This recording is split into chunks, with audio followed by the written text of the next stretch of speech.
At RAM, we have various different learnerships that a person can be on. So specifically, let's start with youth, because they come into the organization as unemployed youth. Usually, the qualification is a National Certificate in Professional Driving, NQF Level 3. We normally appoint those learners on the 1st of April every year, and we advertise on various different social media platforms. I got into a training program through an advertisement that was shown through social media. From the advertisement, there was all the details whereby I emailed my documents, and then I was later called for an interview. In that interview, there was an assessment of driving assessment. And then later on, I did a polygraphy test, and then I was called in for induction, and then that's when I started working. My experience here, it's been like a phenomenal experience, of which is whereby I didn't know I was going to drive trucks. It did say like it's a driving learnership, so it happened whenever I got here. I was moved to the bus side, of which is whereby we're driving trucks. It's a new experience from my side. I only know how to drive just a small vehicle. Now I'm on the bigger vehicle. So as for the parcels as well, dealing with the courier, I've never dealt with the courier, and now I'm dealing with one, of which is, it's something of, you get a lot of experience meeting people face to face. I would say communicating with different clients, your face-to-face clients and your hub clients or warehouse clients. I got to experience a lot of things. So I wasn't much interested in driving, but since I got this learnership, I have improved a lot. I've got a PDP, which is required for you to transport goods. In terms of the PDP that I have, I can transport goods, normal goods. I'm not supposed to transport dangerous goods. There's a different PDP whereby like you need to have to, in order to transport dangerous goods. There's a certain age whereby the minimum age for you to transport dangerous goods. So the program is generally 12 months. There is a strict recruitment process though. Many people don't realize that they actually need a matric to be a driver. And maths and English is very important for that qualification.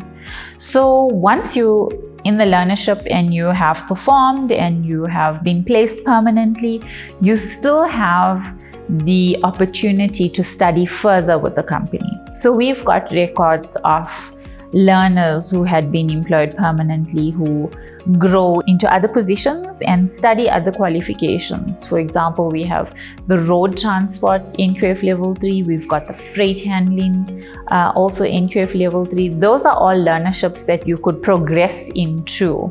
As long as you're willing to work hard, perform and learn, there is opportunity. As you go to the higher levels, we even offer the BCom in supply chain management.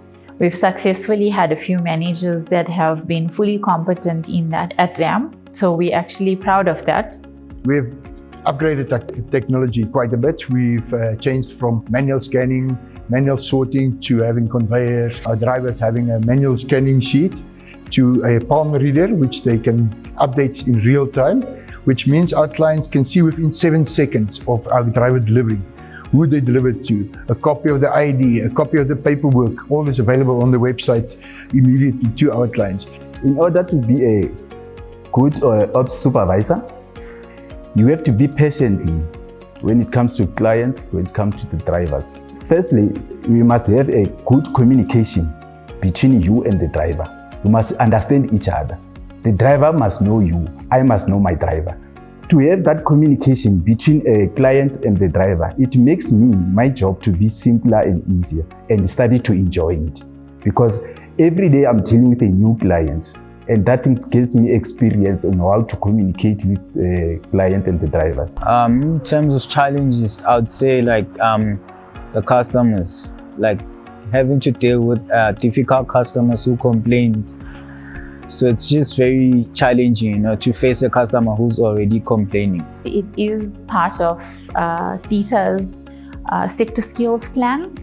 It is part of RAM's strategy as well to include people with disabilities in the workplace. We have been successful in the past, and every year we have a learnership specifically for people with disabilities.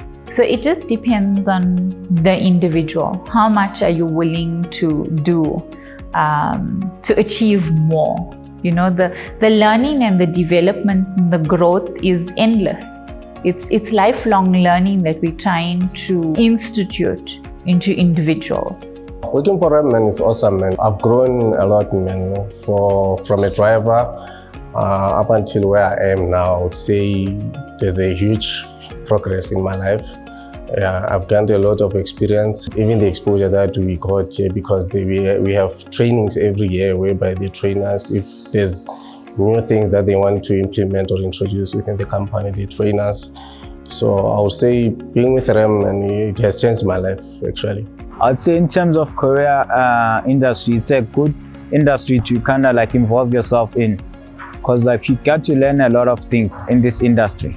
Get to learn how logistics works, how career works. This training program is regarded as something that is mostly done by males because it includes driving, and we driving trucks. I would encourage more, especially females, to take on new skill sets. Working here or coming into this learnership, it has brought me so much more. I would say I am really enjoying so much more experience that I didn't even know about. The advantage of being unemployed youth is that you are able to find your way into the industry should you wish to. So through the learnership program, it is a way that you don't need to worry about taking out a student loan or your parent taking out a bursary loan for study, because the youth is able to have their training costs paid either by the company or by the Transport Education and Training Authority, which is TETA. TETA provides us with discretionary grants where we implement the training. The training costs are paid in full, and the learner's stipend is also funded in full by TETA. So the unemployed youth should feel comfortable knowing that they're not liable for those costs, and use this as an opportunity to gain a qualification that they otherwise would not have had the opportunity to do so. TETA has been very instrumental in our success for discretionary grants and the implementation there as well. They've been great support and guidance in order to make sure that we complete that project fully and our learners are competent, fully competent. That makes a world of a difference. We also work in terms of mandatory grants with TETA as well, that we report to. The relationship that we have, the partnership that we have, it works. I can proudly say it is a success.